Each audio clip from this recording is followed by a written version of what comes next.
दोस्तों, supreme court से ही एक जो मामला है उसकी चर्चा खूब हो रही है। आपने एक जानकारी सुनी होगी कि भारत से जो पाकिस्तानी हैं, प्रवासी हैं, उनको निकालने के बाद हुई ये मामला पहुंचा सुप्रीम कोर्ट में। अब ये सुप्रीम कोर्ट में किस इलाके को लेकर पहुंचा? तो दिल्ली में एक जगह है, मजनू का टीला जिसे कहते हैं, नॉर्थ दिल्ली आप इसे कहें, वहाँ पर। तो यहाँ पर मजनू टीला इलाके में पाकिस्तानी शरणार्थी रह रहे हैं, पाकिस्तानी हिंदू शरणार्थी हैं। और ये पाकिस्तानी हिंदू शरणार्थियों को सुप्रीम कोर्ट से बड़ी राहत मिली है। सुप्रीम कोर्ट से राहत क्या मिली है कि अदालत ने उन्हें बेदखल करने पर रोक लगा दी है। एक आदेश दिल्ली हाई कोर्ट के 30 मई के फैसले पर रोक लगाते हुए ये आदेश दिया गया, जिसमें शरणार्थी की याचिका को खारिज कर दिया गया था दिल्ली हाई कोर्ट में। अदालत ने केंद्र और दिल्ली विकास प्राधिकरण जो डीडीए है उसको नोटिस जारी किया है और उससे जवाब मांगा है। केंद्र में बीजेपी है और राज्य में भी बीजेपी है दिल्ली में, तो दोनों से, डीडीए से भी और केंद्र सरकार से भी ये जवाब मांगा है कि इसमें जो शरणार्थी हैं इसकी ओर से वकील हैं विष्णु शंकर जैन, उन्होंने हाई कोर्ट के फैसले को सुप्रीम कोर्ट में चुनौती दी थी और एक पक्षीय अंतरिम रोक लगाने की मांग की थी। इसी पर विष्णु शंकर जैन का कहना ये हुआ कि दिल्ली के जो मजनू का टीला इलाका है उसमें 1000 से ज़्यादा पाकिस्तानी हिंदू शरणार्थी रह रहे थे। डीडीए ने इन परिवारों को हटाने के लिए नोटिस दिया था। शरणार्थियों ने डीडीए के नोटिस को दिल्ली हाई कोर्ट में चुनौती देते हुए याचिका दाखिल की थी, लेकिन इस याचिका पर राहत नहीं मिली दिल्ली हाई कोर्ट से। तो हाई कोर्ट ने शरणार्थी की याचिका को खारिज कर दिया। उन्होंने ये बताया कि पहले सुनवाई के दौरान हाईकोर्ट ने कहा था कि सरकार इस मामले में कोई स्पष्ट नीति नहीं बना पा रही है और इसलिए इस याचिका को खारिज कर दिया।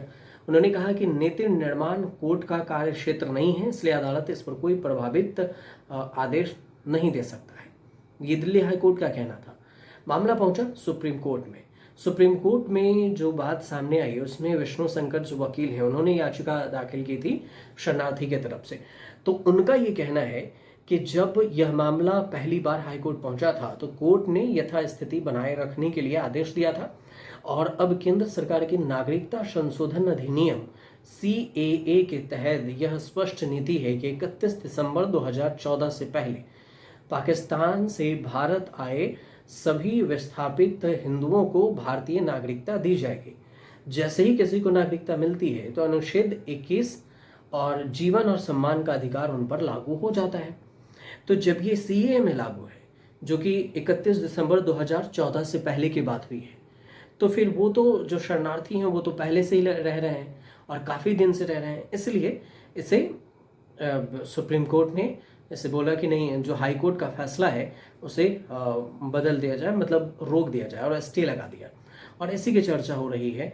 अवैध प्रवासियों के लिए ये भी टिप्पणी किया गया है कि आप क्या चाहते हैं कि जिस तरह से अमेरिका ने प्रवासियों को भगाया है, भारतीय प्रवासियों को, अमेरिका जैसा भारत बनना चाहता है क्या? ये सुप्रीम कोर्ट के जज के सीधे तौर पर टिप्पणी है और ये बड़ी बात होती है कि दूसरे देश से तुलना हम क्यों करें, वो भी प्रवासियों की वजह से, कि जो प्रवासी आए हैं वो अपना देश लौट जाए। तो ये बात कही गई है सुप्रीम कोर्ट में तरह से कि सीमा पर दीवार, अमेरिका जैसी दीवार बनाना चाहते हैं आप, ये कहा गया है सुप्रीम कोर्ट की तरफ से। जय माल्या बागची इस पूरे मामले की सुनवाई कर रहे थे और इस पर ही उन्होंने टिप्पणी की है। अब अगली डेट दिया गया है, लेकिन फिलहाल इस पर रोक तो लगा दी गई है। अब देखना ये होगा कि अगले आने वाले डेट में क्या कुछ सामने आता है। कुछ आएगा तो हम आपको जरूर इस पर अपडेट बताएंगे। फिलहाल जो ये छोटी सी जानकारी थी वो जानकारी हमने आप तक पहुंचाई है। अगर आपको सही लगे तो हमारे चैनल से जुड़िए, सब्सक्राइब कीजिए, शेयर कीजिए, कमेंट कीजिए और बताइएगा जरूर।